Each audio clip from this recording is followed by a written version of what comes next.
क्या आप जानते हैं कि अल्लाह ने इंसान को बेहतरीन शक्ल में बनाया है, लेकिन वो नीचे क्यों गिर जाता है? आइए जानते हैं सूरह 3 में। सूरह 3 सूरह नंबर 95 पारा 30 आयत 8 रुकू 1 मक्की सूरत। तर्जुमा: कसम है अंजीर और जैतून की और तूर सीना की और इस अमन वाले शहर की।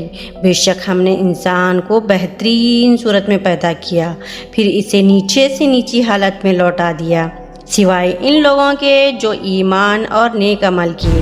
फिर कौन है जो तुम्हें जज़ा व सज़ा के दिन को झुठलाता है?